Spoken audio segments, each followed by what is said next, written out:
अध्याय है। यस, 4 अध्याय। तो हम 4 अध्याय में आज कैन और हाबिल के विषय में आज हम लोग देखेंगे। कैन और हाबिल जो आदम के पुत्र थे। बड़े का नाम क्या है? कैन और छोटे का नाम हाबिल। चलिए हम उत्पत्ति की किताब उसका 4 अध्याय 1 पद से हम पढ़ेंगे और इसके 15 पद तक हम पढ़ेंगे आज। उत्पत्ति 4 अध्याय 1 से 15 पद। कोई भी एक जन ऊंची आवाज में पढ़े, माइक लेके पढ़ सकते हैं और भी अच्छी आवाज आएगी।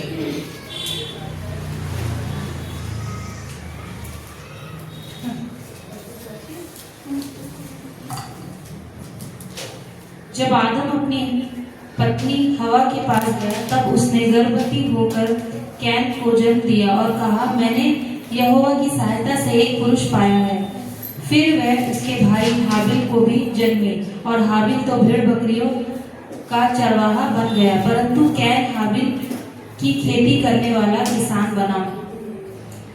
कुछ दिनों के पश्चात कैन यहोवा के पास भूमि की उपज में से कुछ भेड़ ले आया और हाबिल भी अपनी भेड़ बकरियां के कई एक पहलौठे बच्चे भेंट चढ़ाने के लिए आया और उनकी चर्बी भेंट चढ़ाई। तब यहोवा ने हाबिल और उसकी भेंट को तो ग्रहण किया, परंतु कैन और उसकी भेंट को उसने ग्रहण न किया। तब कैन अति क्रोधित हुआ और उसके मुंह पर उदासी छा गई। तब यहोवा ने कैन से कहा, तू क्यों क्रोधित हुआ और तेरे मुंह पर उदासी क्यों छा गई? यदि तू भला करे तो क्या तेरी भेंट ग्रहण ना की जाएगी, और यदि तू भला ना करे तो पाप के द्वार पर छिपा रहता है और उसकी लालसा तेरी और होगी और तू उस पर प्रभुता करेगा। तब कैन ने अपने भाई हाबिल से कुछ कहा और जब वे मैदान में थे तब कैन ने अपने भाई हाबिल पर चढ़ कर उसे घात किया। तब यहोवा ने कैन से पूछा, तेरा भाई हाबिल कहाँ है? उसने कहा, मालूम नहीं, क्या मैं अपने भाई का रखवाला हूँ? उसने कहा, तूने क्या किया है? तेरे भाई का लहू भूमि में से मेरी ओर चिल्ला कर मेरी दुहाई दे रहा है, इसलिए अब भूमि जिसने तेरे भाई का लहू तेरे हाथ से पीने के लिए अपना मुंह खोला है, उसकी ओर से तू शापित है। चाहे तू भूमि पर खेती करे तो भी उसकी पूरी उपज फिर तुझे न मिलेगी और तू पृथ्वी पर बहेतु और भगोड़ा होगा। तब कैन ने यहोवा से कहा, मेरा दंड सहने से बाहर है। देख, तूने आज के दिन मुझे भूमि पर से निकाला है और मैं तेरी दृष्टि की आड़ में रहूंगा और पृथ्वी पर बहेतु और भगोड़ा रहूंगा और जो कोई मुझे पाएगा मुझे घात करेगा। इस कारण यहोवा ने उससे कहा, जो कोई कैन को घात करेगा उससे 7 गुना पलटा लिया जाएगा। और यहोवा ने कैन के लिए एक चिन्ह ठहराया, ऐसा ना हो कि कोई उसे पाकर मार डाले। आज हम यहाँ पर कैन और हाबिल जो आदम के 2 पुत्र हैं, यहाँ पर आज हम जो देख रहे हैं कैन और हाबिल। कैन बड़ा है और हाबिल छोटा है। वचन में लिखा हुआ है कि कैन बड़ा होकर क्या बना? खेती करने वाला किसान, और हाबिल भेड़ बकरी चराने वाला एक चरवाहा बना। और बड़े होकर जब ये अपनी अपनी भेड़ को परमेश्वर के लिए लेकर आए तो इन लोगों की भेड़ के अंदर हम क्या देख रहे हैं? लिखा है कैन की भेड़ को परमेश्वर ने स्वीकार नहीं किया और हाबिल के भेड़ को स्वीकार किया। जबकि कैन बड़ा है, कैन की भेड़ को परमेश्वर स्वीकार नहीं कर रहा और उससे छोटे की भेड़ को स्वीकार कर रहा है। इन दोनों की भेड़ में जो फर्क है वो क्या है? वो कैन अपना थोड़ा लेकर आया था और हाबिल पूरा लेकर आया। देखिए, चलिए ठीक है। कैन जो है खेती करने वाला है और वो क्या सोचता है कि मैं रात दिन खेतों में मेहनत करता हूं, फसल उगाता हूं, देखभाल करता हूं, खाद पानी डालता हूं, इतना सब कुछ करने के बाद परमेश्वर को फ्री देना है, तो ये तो पॉसिबल नहीं है। देखिए कैन जो है, एक किसान जो है वो क्या करता है, मेहनत करता है, पर जो चरवाहा होता है वो इतना ज्यादा मेहनत नहीं करता। चरवाहा क्या करता है, वो केवल भेड़ बकरियों को अच्छी जगह लेकर जाना जानता है और अच्छी चराइयों में उसे चराता है, जिसके कारण अच्छी चराइयों में चराएगा और अच्छी हरियाली में लेकर चलेगा, उनकी देखभाल करेगा, तो कहीं ना कहीं जो भेड़ें हैं वो अच्छे बच्चे भी पैदा करेंगे, दूध भी देंगी। पर कैन का और हाबिल के बीच में जो फर्क है, कैन कुड़कुड़ाकर, दोष लगाकर और मन के अंदर बहुत सारे विचारों को लेकर चल रहा है, और हाबिल जो है वो पूरा खराई और ईमानदारी के साथ प्रभु के लिए देने के लिए आया है और आनंदित मन के साथ आया है। बाइबल में लिखा है जब कैन कुड़कुड़ाहट के साथ या उसके मन के अंदर जो विचार चल रहे थे उनके साथ वो आया है, पर हाबिल जो परमेश्वर का बनता है। अगर आप पुराने नियम के अनुसार देखेंगे, ये तो उत्पत्ति है तो पुराना नियम ही है, पर आगे चलकर आप देखेंगे तो परमेश्वर को जो भेंट चढ़ानी है पाप प्रायश्चित के लिए, आशीषों के लिए, वो सबसे पहले जानवर की भेंट को परमेश्वर स्वीकार करता है। मैंने आपको बीते क्लास में बताया था कि जो आदम और हव्वा जब उन्होंने पाप किया, आज्ञा का उल्लंघन किया, तो जब वो नंगे अपने आप को महसूस करने लगे तो किसके पत्ते इस्तेमाल किए? अंजीर के। पर अंजीर के पत्ते कितनी देर शरीर को ढक सकते हैं? धूप निकलने के कारण सूख जाएंगे। आखिरकार परमेश्वर उन दोनों के तन को ढकने के लिए क्या किया? चमड़ा। हाँ, चमड़ा मतलब खाल, ना, जानवर की खाल। तो सबसे पहला जो बलिदान पाप प्रायश्चित के लिए स्वयं परमेश्वर ने किया। जानवर को बलि किया तभी तो उसकी खाल को निकाला होगा। ऐसा कोई जानवर तो नहीं कि उसकी खाल को निकालो और वो जीवित रहे, ऐसा तो नहीं हो सकता ना। तो सबसे पहला जो बलिदान स्वयं परमेश्वर ने चढ़ाया, और दूसरा अगर बलिदान चढ़ाता है या किसी ने चढ़ाया तो वो है हाबिल। मैं कैन और हाबिल के विषय में उनका जो पूरा जो स्टडी है वो अगले क्लास में मैं लूंगा, ताकि आप कैन और हाबिल, कैन का जो बलिदान है वो आज तक कैसे पुकारता और कैसे बोलता है, पर कैन को बाद में क्या बोला गया, किसकी संतान में उसकी गिनती आई, और हाबिल की जो गिनती है वो किसकी संतान में आई, इसके विषय में हम अगले सप्ताह में सीखेंगे। पर यहां पर आज हम देखेंगे हाबिल की भेंट को परमेश्वर स्वीकार करता, पर कैन का चेहरा क्या हो गया? मुरझा, बहुत गुस्से से भर गया। और उसने क्या सोचा था? मैं बड़ा हूं, मेरी भेंट परमेश्वर पहले स्वीकार करेगा, क्योंकि परमेश्वर पहलोठों को ज्यादा आदर देता है। तो उसने यही चीज सोचकर चला कि मैं बड़ा हूं, पर हाबिल ये सोचकर चला जो परमेश्वर के लिए बेहतर है, अच्छे से अच्छा है, वो प्रभु के लिए दिया जाए।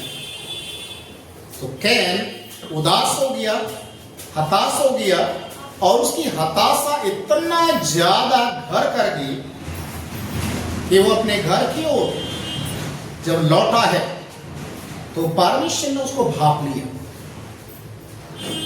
उसके चेहरे को देखकर उसके मन के अंदर जो चलना शुरू हो गया, उसको परमेश्वर भाप लिया। तो परमेश्वर कहता है अगर तू भला करे तो क्या तेरी भेंट ग्रहण नहीं की जाएगी। यदि तू भला करे, ये जो शब्द है ये ऐसा शब्द है जो कैन के बलिदान चढ़ाने के पूरे चरित्र को दर्शा देता है ना? पूरा चरित्र कि वो भेंट लेकर आया होगा, वो भले मन से नहीं लाया, इसलिए परमेश्वर ने स्वीकार किया। और लिखा है परमेश्वर फिर उसको चेतावनी भी दे रहा है। क्या चेतावनी है? देख, पाप द्वार पर छिपा हुआ है। इसका मतलब पाप तेरी ओर देख रहा है, लालसा कर रहा है तेरे ऊपर हमला करने के लिए, तुझे बुराई की ओर लेकर जाने के लिए, तुझे नाश करने के लिए। पाप वो छिप कर बैठा है, तुझे उसके ऊपर प्रभुता करना, ना कि पाप तेरे ऊपर प्रभुता करना। प्रभु यीशु मसीह ने यूहन्ना रचित सुसमाचार 8 अध्याय में अपने चेलों के बीच में जब प्रचार किया तो इस बात को कहा, उसका 34-35 पद आप पढ़ेंगे, लिखा हुआ है जो पाप करता है,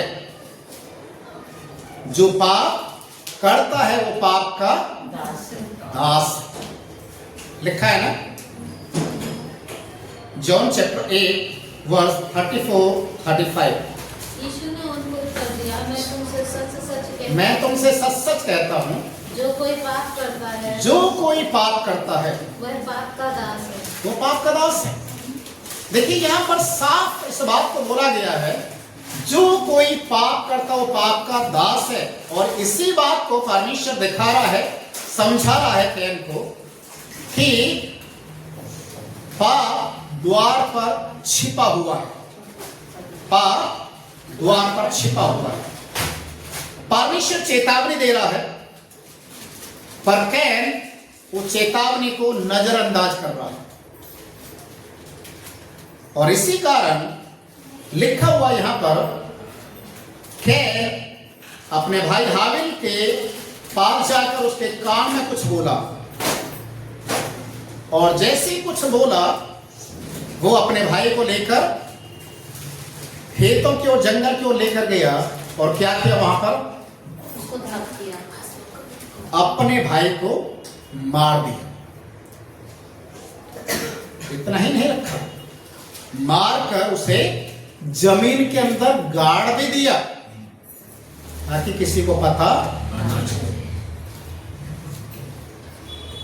माता पिता से उस सत्य को छिपाने के लिए उसने जमीन को खोद कर उसमें अपने भाई को गाड़ दिया। जब हम बाइबल में यूसुफ की कहानी को पढ़ते हैं, यूसुफ, उसके भाई लोगों ने उसके साथ क्या किया? उसे खड्डे में डाला, कुएं में। वो कुआं सूखा था, बच गया। तो वो बच गया तो उसे बेच दिया, और उसके अंग रखे, उसके कपड़े निकाल कर, जानवर मारकर, खून में सान कर अपने बाप के सामने लेकर चले गए। और क्या बोला? तेरा बेटा किसी जानवर ने वो खा लिया, वो खत्म हो गया। उसके ये कपड़े पहचान ले कि वो ये कपड़े उसी के हैं, किसी और। तो उसका बाप उन कपड़ों को देखकर कपड़ों से पहचान गया। और उस समय तो कोई ऐसा रिपोर्ट भी नहीं होता था जो ब्लड का सैंपल लेकर कोई उसका डीएनए टेस्ट किया जाए कि ये किसका है किसका नहीं। उसने खून देखा और कपड़े को देखा, वो यकीन कर लिया, रोना धोना शुरू कर दिया, बाप से छिपा दिया। देखिए यहाँ कैन भी क्या कर रहा है, अपने माँ बाप से उस सत्य को छिपाने के लिए उसने अपने भाई को खड्डे के अंदर डालकर उसको दफना दिया। परमेश्वर फिर कैन से बातचीत करता है और क्या कह रहा है?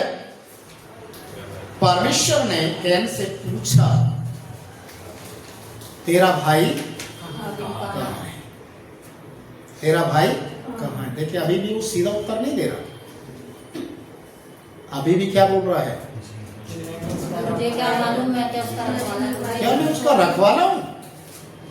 देखिए कितना अड़ियलपन और हटीलापन इसके अंदर में देखते हैं तभी परमेश्वर ने इसकी भेंट को स्वीकार नहीं किया, क्योंकि उसके अंदर में इतनी बुराई थी। मैं आपको कई सारे जो बाइबल के ज्ञाता हैं, मैं बाद में अगले सप्ताह में उस चीज को मेंशन करूंगा, पर मैं थोड़ा सा हिंट देना चाहूंगा। कैन को शैतान का पुत्र बोला गया है। कैन को शैतान का पुत्र बोला गया, इसलिए उसकी शैतानी उसके स्वभाव में दिखाई दे रही है। और यहां पर परमेश्वर, देखिए, कैन ने इतना बड़े काम को कर दिया, अपने सगे भाई को खत्म कर दिया, और क्या बोल रहा है, मैं क्या अपने भाई का रखवाला हूं? तो परमेश्वर कहता है,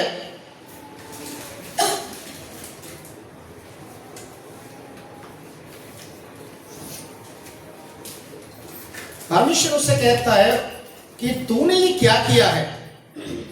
तेरे भाई का लहू भूमि में से मेरी ओर चिल्लाकर मेरी दुहाई दे रहा है। क्या कह रहा है परमेश्वर? तेरे भाई का जो लहू है, जो तूने बहाया है, वो जमीन में से, भूमि में से, क्योंकि उसको भूमि में दफना दिया था, वहां से उसका लहू आवाज दे रहा है। किसको दे रहा है? परमेश्वर। एक धर्मी का लहू बहाया गया, और वो भूमि उसके कारण क्या होगी? श्रापित। मैंने आपको बताया था ना, पहली बार भूमि किसके द्वारा श्रापित हुई? आदम के द्वारा। दूसरी बार भूमि किसके द्वारा श्रापित हो रही है? कैन के द्वारा।